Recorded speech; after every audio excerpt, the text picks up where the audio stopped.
Hello everyone, this is Jagan Tiwari, student of King George Medical Institute Lucknow, and in this video we'll discuss about some important general physics question. ठीक है, इस video में हम important physics question discuss करेंगे जो कि आपको UPSC senior examination के लिए इंपॉर्टेंट है।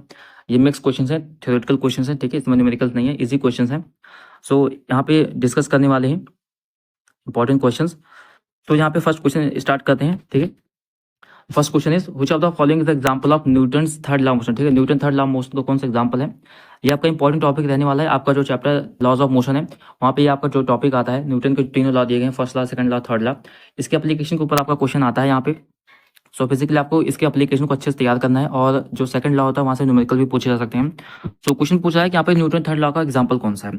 सो यहाँ पे ऑप्शन रीड करते हैं, देखते हैं। A ball rolling on the ground stop due to friction. ठीक है, एक बॉल जो है वो ग्राउंड पे रोल कर रही है और कुछ टाइम के बाद स्टॉप हो जाती है। किस लिए स्टॉप हो जाती है? क्योंकि फ्रिक्शन होता है। ठीक है, तो फ्रिक्शन की वजह से स्टॉप हो जाती है।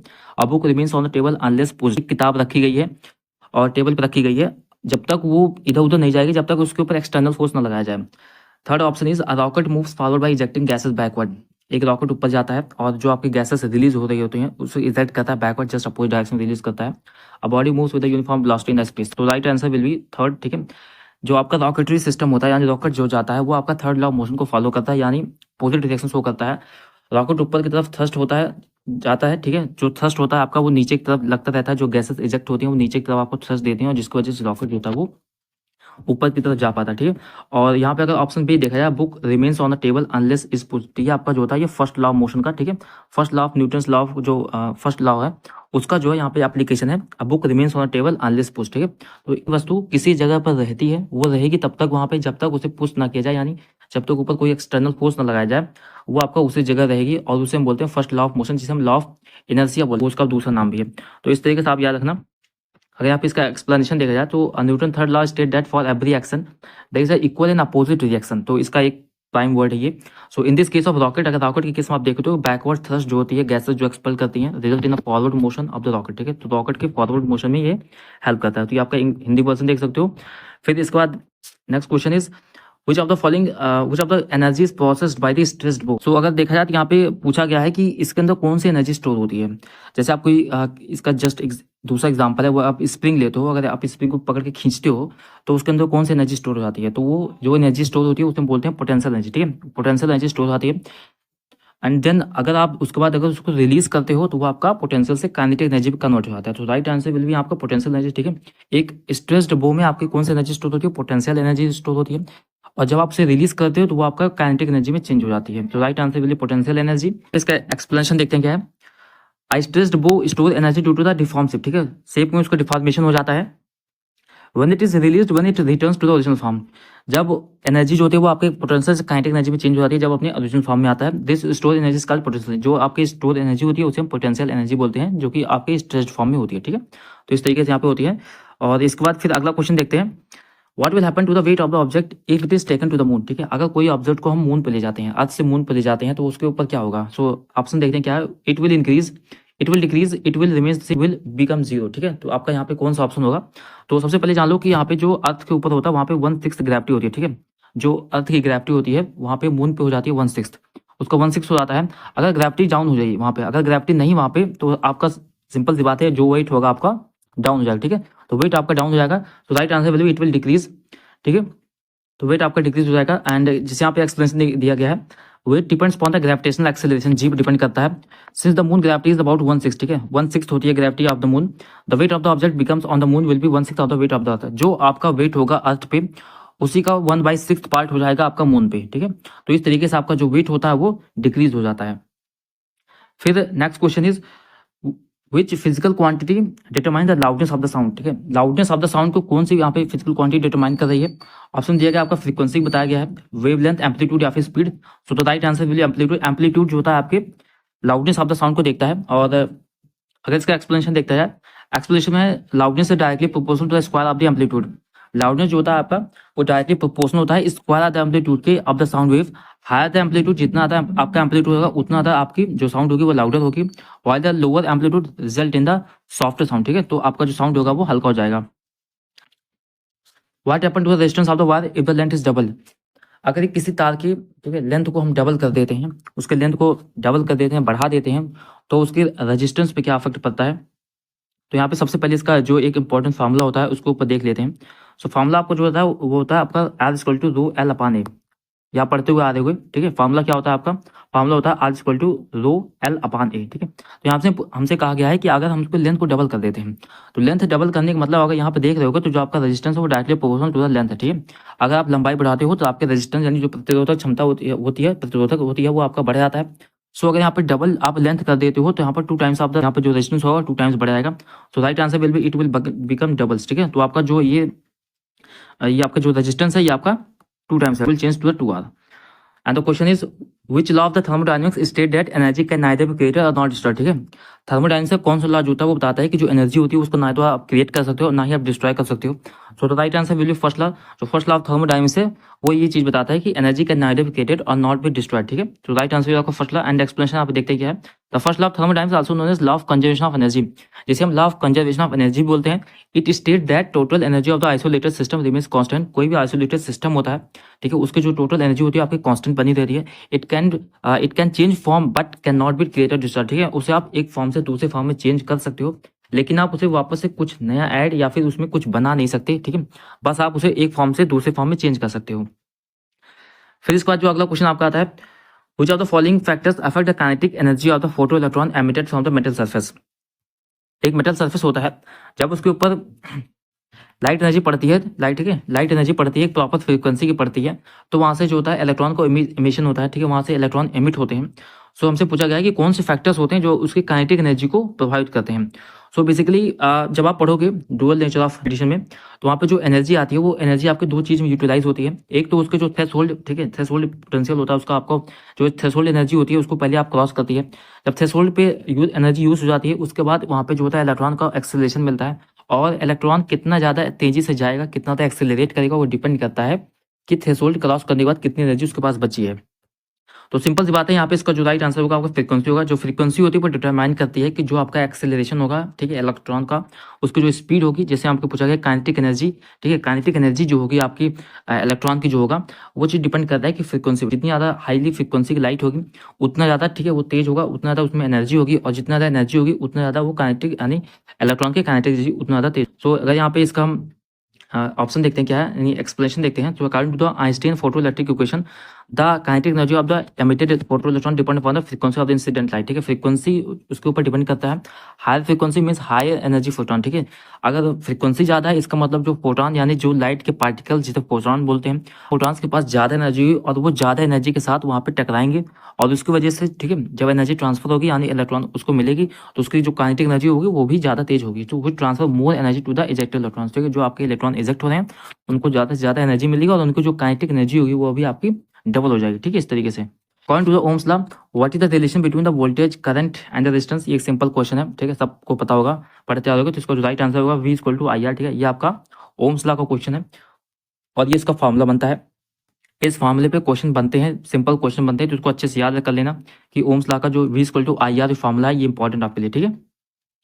तो यहाँ पे अगर इसका एक्सप्लेनेशन देखा तो Ohm's law state that potential difference V across a conductor is directly proportional to the current flowing through it given by the equation V is equal to IR where R is the resistance। तो इस तरीके से formula होता है। फिर next question है what is the frequency of the AC supply in India. AC supply क्या होता है? अल्टरनेटिंग करंट जिसे बोलते हैं। अल्टरनेटिंग करंट और DC क्या होता है? ठीक है, डायरेक्ट करंट होता है। सो अगर यहाँ पे पूछा गया फ्रीक्वेंसी क्या होती है AC सप्लाई की इंडिया में, आपको पता होगा जो AC करंट होता है वो आपका, ठीक है, डायरेक्शन चेंज कर रहा होता है। तो फ्रीक्वेंसी क्या होता है कि फ्रीक्वेंसी होता है आपका, जैसे यहाँ पे इंडिया में देखा जाए तो इंडिया में जो होता है 50 हर्ट्ज पे चलता है, ठीक है। 50 हर्ट्ज आपका जो होता है AC होता है वो 50 हर्ट्ज होता है, और अमेरिका होता है कंट्रीज में वहाँ पे 100 हर्ट्ज होता है, इस तरीके से। सो 50 हर्ट्ज का मतलब क्या होता है, इसका एक्सप्लेनेशन देखते हैं। The standard frequency of AC supply in India is 50 hertz. Meaning इसका मतलब क्या होता है कि करंट चेंज डायरेक्शन 50 टाइम्स पर सेकंड, एक सेकंड में 50 टाइम्स जो होता है करंट अपना डायरेक्शन चेंज करता है, उसकी जो फ्रीक्वेंसी बनती है वो 50 हर्ट्ज बनती है। तो इस तरीके से आपको याद रखना कि जो AC की जो फ्रीक्वेंसी है इंडिया में वो 50 हर्ट्ज है। फिर दूसरा क्वेश्चन देखते हैं, which law explain the working of the electric generator. एक इंपॉर्टेंट क्वेश्चन है और ये आपका इंपॉर्टेंट टॉपिक भी रहने वाला है कि इलेक्ट्रिक जनरेटर आपका कैसे काम करता है, तो किस प्रिंसिपल पे आपका जो होता है वो इलेक्ट्रिक जनरेटर काम करता है। So right answer will be Faraday's law. Faraday law आप पढ़ोगे क्लास 11 यानी नहीं क्लास 12 में आप पढ़ोगे, चैप्टर नंबर 6, दैट इज वहाँ पे अच्छे से बताया गया फैराडेज लॉ काम कैसे करता है। तो फैराडे लॉ के पर बेस्ड आपका जो होता है ये इलेक्ट्रिक जनरेटर काम करता है। तो फैराडे लॉ होता क्या है? तो Faraday law that change in the magnetic flux, ठीक है, स्टेट करता है कि अगर मैग्नेटिक फ्लक्स में क्या चेंज आने वाला है, तो the conductor induce the electromagnetic force, ठीक है। अगर आप इलेक्ट्रो यानी कि मैग्नेटिक फ्लक्स में चेंज करते हो, ठीक है, यहाँ पे अगर आप मैग्नेटिक फ्लक्स में चेंज करते हो तो उसकी वजह से यहाँ पे ईएमएफ जनरेट होता है, और ये चीज़ आपका जो होता है इलेक्ट्रिक जनरेटर में यूटिलाइज होती है। सो तो प्रिंसिपल यहाँ पे क्या होता है कि इलेक्ट्रिक जनरेटर आपका जो होता है वो मैकेनिकल एनर्जी को इलेक्ट्रिकल एनर्जी में कन्वर्ट कर देता है। जो आप देखो शादी में जो जनरेटर लगे होते हैं वहाँ पे जो, ठीक है, डायनेमो जिसे बोलते हैं वो लगा होता है, और वो जो होता है आपके, वो आपकी मैकेनिकल एनर्जी को इलेक्ट्रिकल एनर्जी में कन्वर्ट करने का काम करता है। और वहाँ पे जो, यहाँ पे जो जो यहाँ पे एक्सप्लेनेशन आने की जो लॉ लगता है वो आपका फैराडेज लॉ इस्तेमाल होता है, ठीक है, इस तरीके से वहाँ पे काम करता है। फिर नेक्स्ट क्वेश्चन है, which of the following electromagnetic wave highest frequency, ठीक है, कौन सी इलेक्ट्रोमैग्नेटिक वेव के पास सबसे ज़्यादा फ्रीक्वेंसी होती है। तो सबको पता होगा कि आपका जो गामा रे होती है आपकी इसके पास सबसे ज़्यादा फ्रीक्वेंसी होती है, और जो आपकी जो रेडियो वेव होती हैं लॉन्गर डिस्टेंस के लिए होती हैं, आपकी काफ़ी लंबे, ठीक है, दूरी तय करती हैं। तो रेडियो वेव जो होती हैं वो आपके टेलीकास्ट इस सब में काम आती हैं, ठीक है। सो नेक्स्ट यहाँ पे अगर इसका आप एक्सप्लेनेशन देखा जाए, gamma rays have the highest frequency and shortest wavelength. याद रख लेना, जो सबसे शॉर्टेस्ट वेवलेंथ होती है किसी भी ईएफडब्ल्यू यानी इलेक्ट्रोमैग्नेटिक वेव की, वो आपकी गामा रेज होती है, और इनकी जो एनर्जी होती है सबसे हाईएस्ट होती है, मेकिंग देम हाईली एनर्जेटिक। ये काफ़ी एनर्जेटिक रेज होती हैं। They are use to in cancer treatment, और इनका ट्रीटमेंट ठीक है, किसका ट्रीटमेंट के लिए होता है, आपका कैंसर ट्रीटमेंट के लिए होता है। तो इसका भी यहाँ पे 3 पॉइंट आप याद रखने, ठीक है। ये हाईएस्ट फ्रीक्वेंसी रखती है, इनके पास सबसे ज़्यादा एनर्जी होती है, ठीक है, इनकी वेवलेंथ जो होती है वो काफ़ी छोटी होती है, और ये कैंसर ट्रीटमेंट के लिए भी इस्तेमाल की जाती हैं। आपकी कौन सी वेव है, या गामा वेव्स होती हैं। Then next question is, which of the following statement is correct according to the kinetic theory of gases. आप केटीजी पढ़ोगे चैप्टर, वहाँ से क्वेश्चन है। सो इसमें से पूछा गया है कि कौन सा, ठीक है, स्टेटमेंट यहाँ पे काइनेटिक थ्योरी ऑफ गैसेस के लिए यहाँ पे सुटेबल है। ऑप्शन देखते हैं क्या है। Gases molecules are stationary. Gases molecule यहाँ पे जो होते हैं आपके स्टेशनरी होते हैं। Gases molecule exert attractive force on each other. Gas के मॉलिक्यूल जो होते हैं वो एक दूसरे के ऊपर अट्रैक्टिव फोर्स लगाते हैं। The average kinetic energy of the gas molecule is directly proportional to temperature. Temperature के डायरेक्टली प्रोपोर्शनल होती है, या फिर gas molecule move in a circular orbit. So the right answer will be C होगा। क्यों, ठीक हो, फर्स्ट ऑप्शन अगर देखा जाए, फर्स्ट ऑप्शन कह रहा है कि गैस के मॉलिक्यूल स्टेशनरी होते हैं, बिल्कुल गलत है। जो गैस के मॉलिक्यूल होते हैं वो काफ़ी ज़्यादा मोबाइल होते हैं, और बहुत तेजी की स्पीड के साथ, ठीक है, रैंडमली मूव कर रहे होते हैं। गैस के मॉलिक्यूल जो होते हैं वो एग्जैक्ट एट्रैक्टिव फोर्स है, बिल्कुल एट्रैक्टिव कोई भी एट्रैक्टिव फोर्स नहीं होती है। और अगर आप डी ऑप्शन देखोगे तो ये सर्कुलर ऑर्बिट घूमते हैं, ऐसा कोई नहीं है, ठीक है, रैंडम मोशन करते रहते हैं। So right answer will be C है। सी का क्या मतलब होगा। So according to the kinetic theory of gas की बात करें तो average kinetic energy of the gas molecule is proportional to absolute temperature, ठीक है। अगर आप टेम्परेचर बढ़ाते हो, ठीक है, आप कोई भी गैस का टेम्परेचर अगर बढ़ाते हो तो उसके जो मॉलिक्यूल्स होते हैं उनको एनर्जी इंक्रीज हो जाती है, और एनर्जी इंक्रीज होने से उनका जो मूवमेंट होता है वो काफ़ी ज़्यादा तेज मूवमेंट इंक्रीज कर जाता है, ठीक है। तो ये आपका जो केटीजी का एक सिंपल सा फॉर्मूला है, यानी कि आप इसका इक्वेशन एक तरीके से कैरेक्टरिस्टिक है। फिर अगर दूसरा क्वेश्चन देखा जाए, विच principle explain why airplane can fly, ठीक है, कौन सा प्रिंसिपल आप एक्सप्लेन करता है कि एयरप्लेन किस प्रिंसिपल पे फ्लाई करती है। सो इसका जो राइट आंसर होगा आपका होगा, ठीक है, बर्नौलीज प्रिंसिपल। ये प्रिंसिपल आपका जो क्लास 11 का पढ़ोगे या फ्लूइड डायनेमिक्स में, वहाँ पे आपको दिया गया बर्नौलीज प्रिंसिपल, उसका एप्लीकेशन है। So according to the Bernoulli principle, the pressure of the fluid decreases as its velocity increases. किसी भी प्लेस जो फ्लूइड होता है अगर उसका, ठीक है, प्रेशर डिक्रीज करता है, अगर उसकी वेलोसिटी इंक्रीज कर जाती है, वेलोसिटी इंक्रीज करेगी तो उसका प्रेशर डिक्रीज कर जाता है। और इसी चीज़ को इस्तेमाल करते हुए the shape of the airplane wing, अगर आप एयरप्लेन के विंग जो उनके, ठीक है, विंग होता है उसको देखोगे तो उसका एक डिज़ाइन बनता है, और उसमें इस तरीके से बनाया जाता है कि जो एयरप्लेन के विंग के ऊपर जो एयर होती है वो बहुत ज़्यादा तेज़ी से जाती है, और जो नीचे की एयर होती है वो बहुत ज़्यादा धीमे चलती है। तो इस तरीके से वहाँ पे एयर लिफ्ट होता है, और यहाँ पे जो आपका एयरप्लेन होता है वो यहाँ पे फ्लाई करने में, ठीक है, एबल होता है। तो यहाँ पे कौन सा प्रिंसिपल यूज़ होता है, तो आपका बर्नौली प्रिंसिपल यूज़ होता है, ठीक है। तो इसको अच्छे से याद रखना, यहाँ पे किस प्रिंसिपल बेस्ड होता है, एयरप्लेन जो आपका फ्लाई करता है वो आपके बर्नौली प्रिंसिपल पे बेस्ड होता है, ठीक है। So the next question is, which are the following the example of simple harmonic motion. SHM का यहाँ पे कौन सा एग्जांपल है। ऑप्शन देखते हैं, a motion of car on bumpy road, a freely falling ball, a motion of the pendulum, a person walking in a straight line. So the right answer will B motion of the pendulum. सबको पता है जो आपका pendulum होता है वो एक जगह से, ठीक है, ये आपका मेन पोजीशन होता है, और यहाँ से इधर से उधर यानी लेफ्ट से राइट यहाँ पे जो 2 फ्लो पोजीशन होता है वो आपका जो होता है पेंडुलम करता है, और ये एग्जांपल होता है एक एसएचएम का। तो simple harmonic motion occur when the system oscillate about equilibrium position, ये आपकी इक्विलिब्रियम पोजीशन होती है with the restoring proportional to displacement, ठीक है। यहाँ पे डिस्प्लेसमेंट करता है एक्सट्रीम लेवल पे जाकर के। अब pendulum exhibit SHM for the small oscillation, ठीक है। तो पेंडुलम आपका जो होता है ये एसएचएम का एग्जांपल है। फिर इसके बाद अगला क्वेश्चन देखते हैं, which of the following is the particle used in nuclear fission reaction. तो न्यूक्लियर फिशन और न्यूक्लियर फ्यूजन आपका जो टॉपिक है ये इंपॉर्टेंट है। किस पार्टिकल का यूज होता है आपका उसको न्यूक्लियर फिशन को करवाने के लिए, तो राइट आंसर न्यूट्रॉन, ठीक है। यहाँ पे जो याद रखना न्यूट्रॉन का जो होता है आपका यूज होता है for nuclear fission. So in nuclear fission a neutron strikes heavy nucleus like uranium 235, ठीक है, एक हैवी न्यूक्लियस होता है, उस न्यूक्लियस को यहाँ पे बम्बार्डिंग से यहाँ पे जो उसके न्यूट्रॉन होते हैं वो स्ट्राइक करते हैं and causes to split into two smaller nuclear, और दो छोटे छोटे न्यूक्लियाई में तोड़ दिया जाता है, और उसके टूटने पर एक large amount of energy release होती है जो कि आपकी काफ़ी यूजफुल होती है और अलग अलग तरीके से उसका यूज़ किया जाता है। फिर यहाँ पे अगला क्वेश्चन देखते हैं, what is the unit of magnetic flux. Magnetic flux की यूनिट क्या है आपकी, तो मैग्नेटिक फ्लक्स की जो यूनिट होती है याद रखना, उसे बोलते हैं वेबर, ठीक है, वेबर होती है, और हेनरी आपकी जो होती है इंडक्टेंस की यूनिट होती है, गुलाम आपका चार्ज होता है, आपको पता होगा, ठीक है। तो यहाँ पर right answer value magnetic flux जो होती है आपकी वेबर होती है। तो मैग्नेटिक फ्लक्स आपका जो होता है वो है, और इसका एक इंपॉर्टेंट फार्मूला है, फार्मूला आप याद कर लो, phi equal to B A cos theta, ठीक है, phi equal to B A cos theta, एक सिंपल फार्मूला है।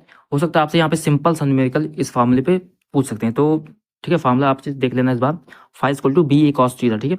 जब आप इसे एनसीईआरटी खोलोगे तो वहाँ पे इसके फार्मूले को पूरा एप्लीकेशन, ठीक है, कैसे यहाँ पे न्यूमेरिकल, किस टाइप से न्यूमेरिकल आपसे यहाँ पे पूछा जाएगा, इसकी वैल्यूज क्या पुट करनी, कैसे पुट करनी है, आपको क्लियर हो जाएगा बिल्कुल से। तो इसको आप एनसीईआरटी में बात देख सकते हो। फिर next question is, if the velocity of the object is constant, अगर किसी ऑब्जेक्ट की वेलोसिटी कांस्टेंट है, what can set to the about acceleration, उसके एक्सेलरेशन के बारे में आप क्या बोल सकते हो।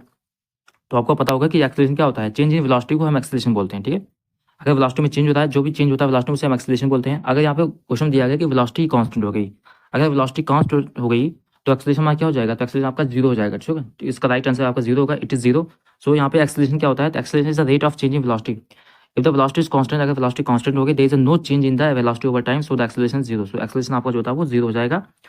फिर यहाँ पे देखते हैं अगला क्वेश्चन है, which of the following is not a property of sound wave. Sound wave की इसमें से कौन सी प्रॉपर्टी नहीं है, तो कौन सी प्रॉपर्टी नहीं है, आप ऑप्शन देखते हैं। Sound requires a medium to travel, sound जो होती है मीडियम रिक्वायर्ड करते हैं जाने के लिए, बिल्कुल सही बात है, ठीक है, वो मीडियम ट्रैवल करता है।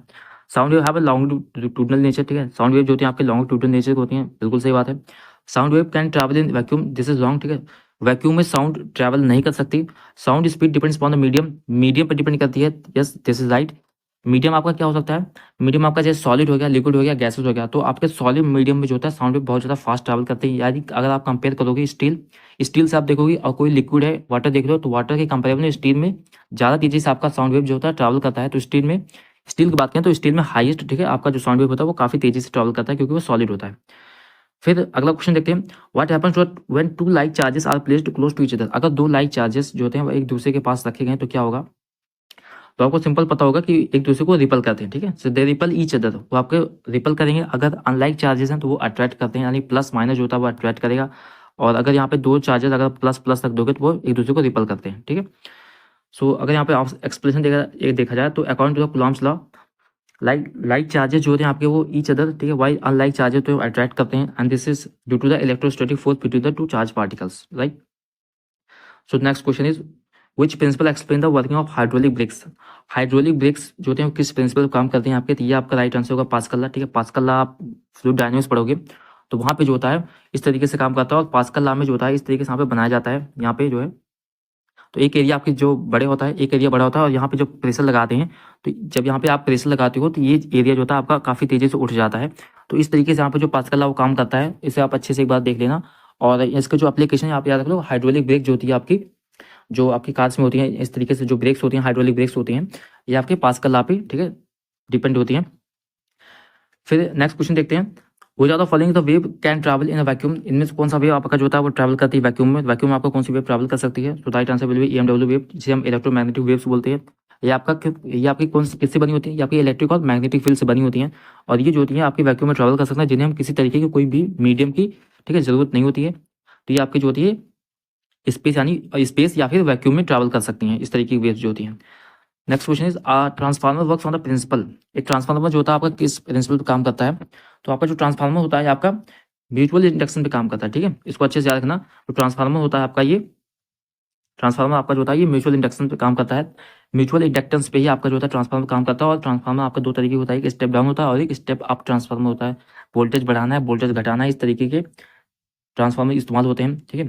तो आपका जो ट्रांसफार्मर होता है वो टू टाइप होता है, step up and step down transformer, और ये आपका इंपॉर्टेंट टॉपिक है ट्रांसफार्मर, इसे अच्छे से पढ़ के जाना।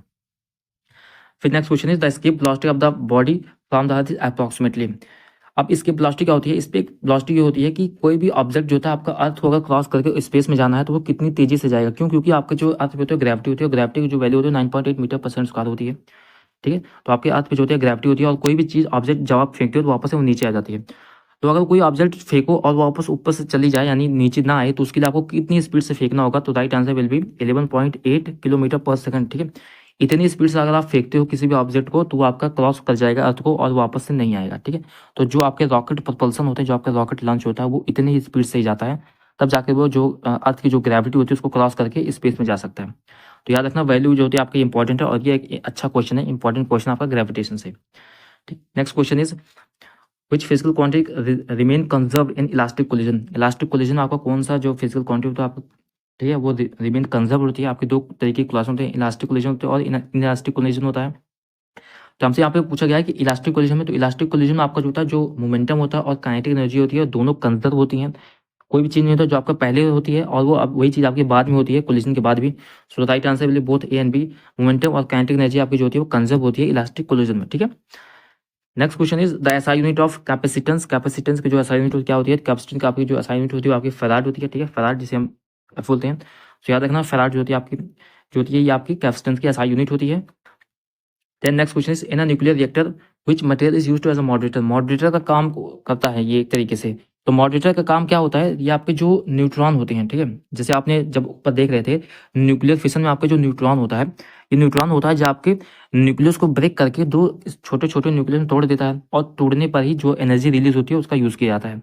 सो अगर सपोज करो कोई कंडीशन में, अब जैसे ये न्यूट्रॉन ही सारे, ठीक है, एक न्यूट्रॉन टूटा गया तो जितने भी न्यूट्रॉन होते हैं ये सारे न्यूक्लियस को तोड़ते रहते हैं। अगर हमको कंट्रोल करना है तो हमें क्या कंट्रोल करना पड़ेगा? हमें न्यूट्रॉन को कंट्रोल करना पड़ेगा, क्योंकि अगर हम न्यूट्रॉन को कंट्रोल कर लेंगे तो हमारा जो आगे रिएक्शन और प्रोसीड जाने फर्दर प्रोसीड नहीं करेंगे। तो इसके लिए हम यूज़ करते हैं जिसे मॉडरेटर बोलते हैं, और मॉडरेटर जो होता है आपके न्यूट्रॉन को ही कंट्रोल करता है। और इसके लिए हम ग्रेफाइट रॉड, ठीक है, ग्रेफाइट की रॉड्स का या फिर हैवी वाटर D2 का इस्तेमाल करते हैं। इन सारी चीज़ों का इस्तेमाल करते हुए हम जो होता है वो कंट्रोल करते हैं न्यूट्रॉन को, जिससे जो रिएक्शन होती है उसे आगे बढ़ने से रोकते हैं, ठीक है। तो इस तरीके से कंट्रोल वे में न्यूक्लियर फिशन होता है जिसका काफ़ी यूज़ होता है। फिर next question is a device use to measure electric current. ऐसी कौन सी डिवाइस होती है जिसका यूज़ किया जाता है इलेक्ट्रिक करंट को मेजर करने के लिए? तो राइट आंसर विल बी एमीमीटर। एमीमीटर का जो होता है आपका यूज़ होता है ये इलेक्ट्रिक करंट को मेजर करने के लिए। वोल्ट मीटर आपका जो होता है ये वोल्टेज को मेजर करने के लिए होता है, ठीक है। And next question is which electromagnetic wave has the highest frequency. कौन सी की सबसे ज़्यादा फ्रिक्वेंसी होती है? तो आपको पता होगा गामा रेज जो होती है इनकी जो होती है सबसे ज़्यादा हाईएस्ट फ्रिक्वेंसी होती है। और जो रेडियो वेव्स होती है इसका टेली कम्युनिकेशन के लिए यूज़ किया जाता है, क्योंकि ये लॉन्गेस्ट वेव होती हैं, ये काफ़ी लंबी दूरी को तय करते हुए। तो ये थे कुछ इंपॉर्टेंट जनरल क्वेश्चन फिजिक्स के, और होप आपको अच्छा लगा क्वेश्चंस। अगले वीडियो में कुछ इंपॉर्टेंट केमिस्ट्री के एंड कुछ इंपॉर्टेंट यहाँ पे हम एक वीडियो लाने वाले हैं जिसमें आपको इंपॉर्टेंट चैप्टर और उसको जो आपकी स्ट्रेटेजी क्या रहने वाली है अगले कुछ दिनों में, आपको कैसे अच्छा गवर्नमेंट कॉलेज लेना है, तो उस पर हम वीडियो बनाने वाले हैं। And thanks for watching the video.